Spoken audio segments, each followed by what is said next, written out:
حقیقتاً جو ہے ترکی کے ایران کے کوئی بہت زیادہ مثبت تعلقات کبھی نہیں رہے. شام میں جو گورنمنٹ چینج تھی بشار الاسد کے، ایران بشار کو سپورٹ کر رہا تھا، اور ترکی حکومت کو القاعدہ کے جو لیڈر تھے، آئی ایس ایس کے لیڈر تھے محمد الجولانی، جن کو اب احمد الشرا کا نیا ماڈرن نام دیا گیا تاکہ کیسز جو ہیں ان میں وہ کیسز چونکہ محمد جولانی کے خلاف تھے، اب احمد الشرا کے نام سے وہ، تاکہ ان کیسز کا ان پہ افیکٹ نہ ہو.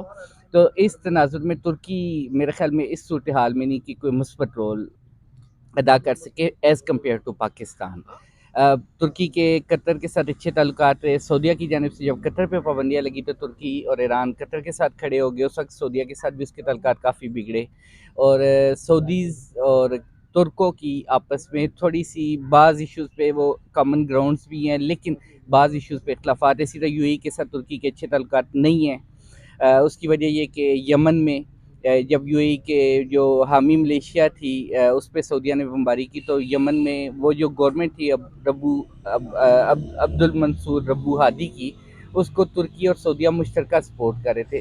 اسی طرح سوڈان میں جب آر ایس ایف اور وہاں کی سرکاری فوج میں جو جھڑپیں ہو رہی تھی، جو یو این ریکگنائز گورنمنٹ تھی، اس کو سعودیہ اور ترکی اکٹھے سپورٹ کر رہے تھے، لیکن یو اے جو ہے وہ مخالف دھڑے کو آر ایس ایف کو سپورٹ کر رہا تھا، خلیفہ ہفتر کو. تو وہاں پہ بھی ترکی کے چلیں ہم دوبارہ اپنے اس ٹاپک پہ آتے ہیں کہ تو یہ جو مذاکرات اب یہ چل جو رہے ہیں، مذاکرات ابھی چل رہے ہیں، اس کی اگر ہم بات کریں تو اس میں پاکستان نے ایک ایفرٹ کی ہے، لیکن زیادہ کامیاب ہونے کی امید نہیں ہے اگر ہم ریئلٹی کو دیکھیں. اس کی وجہ یہ ہے کہ مذاکرات تب کامیاب ہو سکتے ہیں کہ جب دونوں طرف سے سنسیئرٹی ہو. امریکہ ایک جانب 1000 فوجی انہوں نے ڈپلائی کیے ہیں مڈل ایسٹ میں.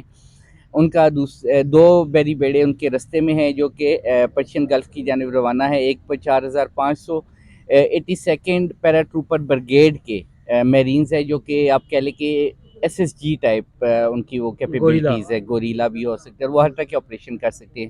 دوسری جانب دوسرے بیڑے میں ان کے 250 کے قریب میرینز آ رہے ہیں، اور تیسرا جہاز بھی آ رہا ہے، لیکن اس پہ تعداد معلوم نہیں کتنے امریکی فوجی ہیں. تو جب ایک طرف آپ اپنی فوجوں کی موومنٹ کر رہے ہیں، آپ یہ امپریشن دے رہے ہیں کہ ہم گراؤنڈ پہ حملہ کریں گے، ایران پہ گراؤنڈ انویژن کا آغاز کریں گے، اور دوسری جانب آپ کے لیے مذاکرات کریں، تو وہ ایک نیت آپ کی ظاہر ہو جاتی ہے. اور دوسرا امریکہ میں بھی ان مذاکرات پہ کئی سوال اٹھ رہے ہیں. کرسٹیانا مانفو جو کہ سی این این کی ہیڈ ہیں ایشیا کی، انہوں نے اپنے ایک ویڈیو پیغام میں بھی کہا ہے کہ اس طرح کے کوئی رابطے نہیں ہوئے اور یہ جعلی مذاکرات ہیں. ایران کی جانب سے بھی کہا گیا کہ مذاکرات کا آغاز ہی. اور اچھا، اس میں ایک چیز میں آپ کو کلیئر کر دوں کہ مذاکرات باقاعدہ طور پر آمنے سامنے بیٹھ کے یا ڈائریکٹلی یا انڈائریکٹلی کسی تیسرے ملک کے ذریعے کیے جاتے ہیں. ابھی تک جو رابطے ہو رہے ہیں، ہم ان کو یہ کہہ سکتے ہیں کہ واٹس ایپ کے ذریعے، واٹس ایپ کالز کے ذریعے، میسیجز کے ذریعے رابطے ہیں. یہ بہت ابتدائی صورتحال ہے. امریکہ نے ایز پر میڈیا جو کہا جا رہا ہے کہ 15 نکات پیش کیا، وہ حقیقتاً ابھی یہ بھی کنفرم نہیں ہے کہ وہ 15 نکات ہیں، 10 نکات ہیں. ان میں کیا ہے، میڈیا کچھ چلا رہا ہے، ویسٹ کچھ اور چلا رہا ہے نکات کے حوالے سے. ایران نے ان کو مسترد کیا، ایران نے اپنے 5 نکات پیش کیے. اب وہ چیزیں ایسی ہیں کہ ان کو آپ مذاکرات نہیں کہہ سکتے کہ مذاکرات ہو رہے ہیں. ہاں، یہ ابتدائی قدم ہے دونوں سائڈ سے.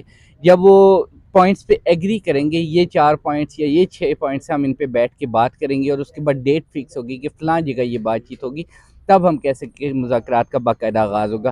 ابھی تک کی صورتحال یہ ہے کہ مجھے ذاتی طور پہ شاید یہ مذاکرات کامیاب ہوتے دکھائی نہیں دے رہے. اس کی وجہ یہ کہ اگر تو ایران بالکل ویکر گراؤنڈ پہ ہوتا کہ مطلب اس کی، جیسے کہ ٹرمپ دعویٰ کرتے کہ ہم نے 140 یا 200 کے قریب بحری جہاز تباہ کر دیا، ایئر فورس ختم کر دیا، ایران کی نیوکلیئر پاور کو ابلیٹریٹ کر دیا، ختم کر دیا ہے، ایران کی ایئر فورس ہم مار چکے ہیں، ختم کر چکے ہیں. جب سارا کچھ ختم ہو گیا تو پھر مذاکرات ایران کی طرف سے مسترد کیسے ہو رہے ہیں؟ نیچرل ہے کہ ایران کے پاس ابھی ایران سمجھتا ہے کہ شاید وہ اس کیپیبل ہے کہ وہ اس جنگ کو کنٹینیو کر سکتا ہے 1 ماہ 2 ماہ یا جو بھی انہوں نے اپنے ذہن میں ٹائم فریم رکھا ہے. ان کے پاس وہ صلاحیتیں موجود ہیں، تو وہ امریکی شرائط پہ کبھی مذاکرات کے لیے نہیں مانے گا. دین امریکی شرائط بھی بڑی عجیب و غریب سی ہم ہیں. نے تو سنا ہے کہ 400 دن کی جو ہے وہ تیاری کی ہے ایران نے جنگ کے لیے. یہ تو اب وہ ایرانی بہتر جانتے ہیں، لیکن یہ کہ ابھی تک ان کی پوزیشن اچھی ہے. اور دوسرا ایک اور اس میں میں پوائنٹ ایڈ کروں گا کہ جو انٹرسیپٹرز استعمال کرے اسرائیل اور امریکہ، وہ انٹرسیپٹرز لوکلی امریکہ میں نہیں بنتے بلکہ ڈیفنس کمپنیاں بناتی ہیں، اور ان کے پارٹس امپورٹ کیے جاتے ہیں مختلف ممالک سے، جرمنی سے، فرانس سے، یہ وہ سارا میٹیریل وغیرہ.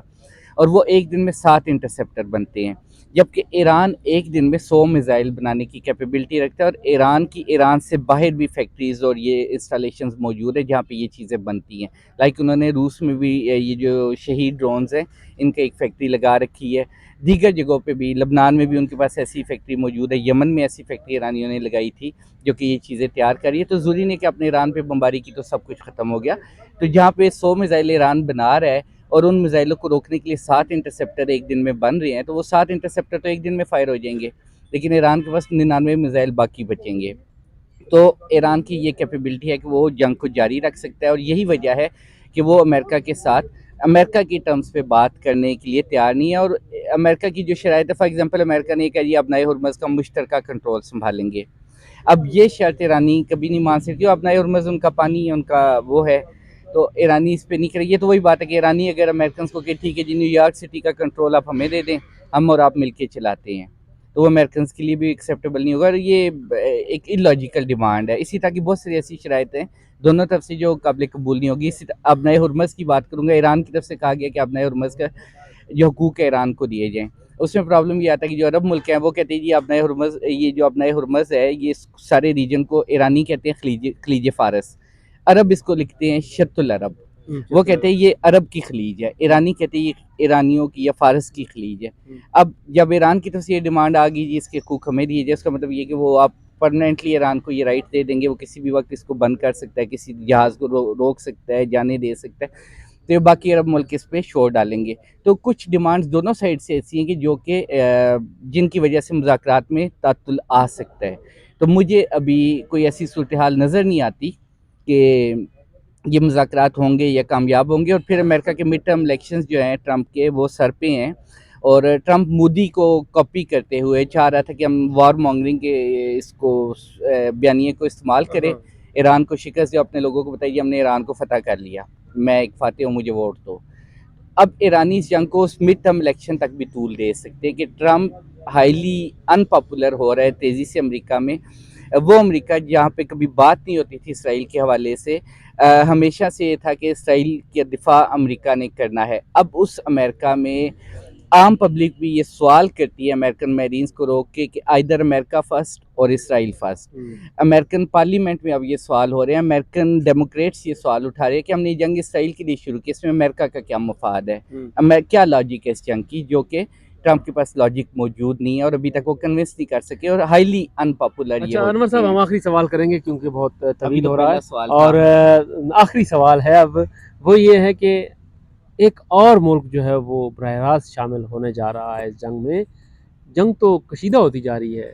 اس میں نا ایک بڑی آپ کہہ لیں کہ حشد الشعبی پہلے بھی میزائل ماری تھی، عراق میں موجود ہے، پاپولر موبلائزیشن کہتے ہیں. یہ وہ گروہ ہے جو کہ 28 سے 29 سے چھوٹے چھوٹے گروپوں نے اتحاد کر کے بنایا تھا، اور داعش کے خلاف آیت اللہ علی سیستانی کے فتوے کے بعد بنایا گیا تھا. عام پبلک نے اس گروہ میں شمولیت اختیار کی، ویپن لیے، ہتھیار اٹھائے، اور اس دور میں اس گروہ نے داعش کو شکست دی جبکہ عراقی آرمی، شام کی آرمی ناکام ہو چکی تھی. مینٹلی یہ لوگ بڑے کمیٹڈ ہیں، اچھے ٹرینڈ ہیں، اچھے فائٹرز ہیں. اور پھر اس گروہ کا یہ فیصلہ کیا گیا تھا کہ ان کو عراق کی فوج میں شامل کیا جائے گا. پاپولر موبلائزیشن چونکہ ایران کی حمایت کرتی ہے اس سارے کرائسس میں، اور پچھلی جنگ میں بھی انہوں نے باقاعدہ طور پہ اس میں حصہ لیا اسرائیل کی مخالفت کی وجہ سے.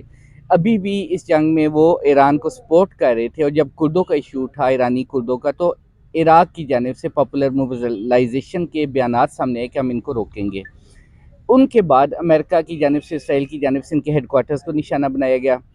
2 دن پہلے بھی جو کارروائی ہوئی اس میں تقریباً 15 سے 20 پاپولر موبلائزیشن کے نوجوان جو ان کی ڈیتھ ہوئی، ایک کمانڈر مارے گئے. اس کے بعد کل عراقی گورنمنٹ نے یہ اناؤنس کر دیا آفیشلی کہ ہم حشد الشعبی عراقی فوج کو اختیار دیتے ہیں کہ اب امریکہ اور اسرائیل کی جارحیت کا باقاعدہ جواب دیا جائے. اور یہ عراقی پارلیمنٹ نے اس کی توثیق کی، اور اس کے بعد آپ سمجھ لیں کہ عراق اس جنگ کا حصہ ہے. اور ایک اور ملک جو کہ ابھی تک خاموش بیٹھا ہے، وہ مستقبل میں ہو سکتا ہے کہ ہمارے سامنے آئے، اور وہ اپنی طاقت کو جمع کر کے بیٹھا ہوا ہے، اور وہ بھی بڑے اچھے فائٹرز ہیں، بڑے اچھے ٹرائبل سسٹم سے جڑے ہوئے ہیں، اور ناقابل شکست رہ چکے ہیں پچھلی ایران اسرائیل جنگ میں بھی اور فلسطین کے بھی سارے مسئلے میں. اور وہ ہے یمن، جہاں پہ اس وقت انصار اللہ یا حوثیز کی حکومت ہے. اور ابھی تک آپ دیکھ لیں کہ ان کی جانب سے کوئی بہت زیادہ ایکٹیو کردار ادا نہیں کیا گیا. انہوں نے اپنی طاقت کو سنبھال کے رکھا ہے کہ کبھی ان کیس اگر امریکنز کے دباؤ کی وجہ سے، اسرائیل کی دباؤ کی وجہ سے سعودی عرب یا گلف ممالک یا GCC فورسز یا وہ جو دہشت گردی کے خلاف اتحاد ہے یا کوئی بھی کسی طرح کی فوجی ایکٹیویٹی ہوتی ہے ایران کے اندر فوجیں بھیجنے کا کہا جاتا ہے، تو میری پرسنل اوپینین یہ ہے، میں یہ دیکھتا ہوں کہ شاید وہ بھی اس جنگ میں کودنے کا اعلان کر دے ایران کے بہاف پہ، اور ان کا کودنا بھی ایک انتہائی فیصلہ کن ہوگا، کیونکہ آپ کی دو ابنائے ہرمز بھی اور باب المندب یہ دو اہم ترین گزرگاہیں ہیں جہاں سے دنیا کی 80% سے زیادہ ٹریڈ ہوتی ہے، نہ صرف خوراک بلکہ پیٹرول، ہر چیز کی، تو ان کا کودنا بھی بڑا امپورٹنٹ ہے۔ اور ان کیس اگر گراؤنڈ انویژن ہوتا ہے، عرب اس جنگ میں کودتے ہیں، فوجیں بھیجتے ہیں یا کسی قسم کی مداخلت کرتے ہیں، تو وہ بھی اس جنگ میں کود سکتے ہیں۔ اور ایک اور بڑی امپورٹنٹ ڈیولپمنٹ، آپ چونکہ آخری سوال ہے تو آپ کے سوال کیے بغیر ہی میں اس کا جواب دیتا ہوں، وہ اس جنگ کے حوالے سے بہت اہم یہ ہے کہ رائٹرز کی ایک رپورٹ تھی،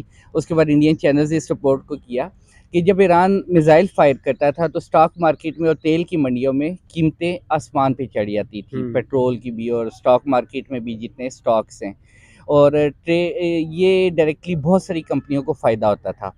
اچھا، اب پرابلم یہ ہوا، نہیں، جب ایران میزائل فائر کرتا تھا قیمتیں گر جاتی تھی، بہت ساری کمپنیاں لاس میں جا رہی تھی ویسٹ کی۔ اب یہ دیکھا گیا ہے کہ جو ہی ایران کی جانب سے کوئی طرح کی ایکٹیویٹی ڈونلڈ ٹرمپ کی طرف سے آتی ہے، نہیں ہماری بات چیت جاری ہے، جب وہ ٹویٹ کرتا ہے اس کے بعد اربوں ڈالرز کی بیٹنگ ہو رہی ہے تیل کے سیکٹر میں بھی میں اور آپ سے یہ سٹاک بات کرنے جا ایکسچینج۔ رہا تھا اور جی، اب آپ نے خود اس کا جواب دے وہ دیا، چلیں ٹھیک ہے آخری چونکہ آپ نے ٹھیک ہے۔ کہا تھا میں نے سوال ہے تو خیر اب تو اس لیے کہا تھا کہ ہم تاکہ اسے زیادہ لمبا نہ کریں، کیونکہ لوگ جو ہیں وہ زیادہ بات سنتے نہیں ہیں، نہیں، یہ کوئی بھی مسئلہ نہیں، ہے جی۔ جب میں بول رہا ہوں گا تو لوگ سنیں گے، اچھا چلیں جی، لوگ تو سنیں گے، ہاں یہ جی بات آپ نے ٹھیک ہے۔ سننا ہے۔ اب پرابلم یہ ہے کہ جو رائٹرز کی رپورٹ کے مطابق ٹرمپ نے گزشتہ ٹویٹ کیا تھا، اس کے صرف 25 منٹ کے اندر 584 ارب ڈالر کی بیٹنگ ہوئی ہے۔ بیٹنگ یہ سمجھ لیجیے جیسے کرکٹ میچ میں شرطیں لگتی ہیں، یہ شرطیں وہ ہیں، لگتی ہیں، جوا سٹاک ہوتا اتنا ہے۔ نیچے آئے گا، اتنا اوپر آئے گا، اور وہ کمپنیاں آئیڈینٹیفائی نہیں ہوئی کہ وہ کمپنیاں کون سی اور وہ افراد کون ہیں، اور یہ اتھینٹک رپورٹ ہے۔ اور گمان یہ ہے مبینہ طور پر ٹرمپ اور ان کی کابینہ کے نزدیکی افراد جو ہیں انہوں نے وہ کمپنیاں بنائی ہوئی ہیں اور وہ ان کی جانب سے بیٹنگ کر رہی ہے، اور وہ اربوں ڈالر ذاتی فائدے حاصل کر رہے ہیں، اور یہ چیز بہت جلد ہمیں امریکن میڈیا میں بھی دکھائی دے گی آنے والے ٹائم میں، اور ہو سکتا ہے ٹرمپ کے لیے یہ انتہائی ڈیمیج کرے اس کی ریپوٹیشن کو، کیونکہ ٹرمپ بنیادی طور پر ایک بزنس مین ہے، کاروباری ذہن ہے، اور وہ اس جنگ سے ذاتی فائدہ بنا رہا ہے، ذاتی وہ اربوں ڈالر کما رہا ہے۔ صرف ایک ٹویٹ کے بعد اگر آپ کو 584 ارب ڈالر کی انکم ہوئی ہے ان کمپنیز کو، تو آپ یہ دیکھیں کہ جنگ کب سے جاری ہے اور کتنے ٹویٹ ہو چکے ہیں اور کب تک جاری رہے گی اور کتنا پیسہ اور آئے گا۔ تو اس جنگ کا ایک ایسپیکٹ جو کہ تھوڑا سا پاکستان میں لوگوں کو کم پتہ ہے، تو یہ آپ کے علم میں لانا تھا۔ بہت شکریہ انور عباس صاحب کی گفتگو آپ نے سنی، اور معلومات سے بھرپور گفتگو تھی۔ انہوں نے جس طرح سے ایکسپلین کیا، جس طرح سے انہوں نے انٹرنیشنل ریلیشنز کی بات کی، جس طرح سے پاکستان کی صورتحال کی بات ہوئی، دنیا نے 47 سال ایران پر پابندیاں لگائیں لیکن ایران سروائیو کرتا رہا۔ ایران نے صرف 25 دن کی ابھی معمولی سی پابندی لگائی ہے اور دنیا چیخ اٹھی ہے۔ اگر یہ جنگ مزید جاری رہتی ہے تو اس کے اثرات بہت زیادہ مضر اثرات جو ہیں وہ دنیا کی معیشت پر پڑیں گے۔ اگر آپ کو ہمارا یہ پروگرام پسند آئے، یہ ویلاگ پسند آئے، انور صاحب کی یہ باتیں، یہ انکشافات پسند آئیں، تو کمنٹس میں اپنی رائے کا اظہار ضرور کیجیے۔ بہت شکریہ۔ میں کہ تو دلچسپ ہو گیا نا۔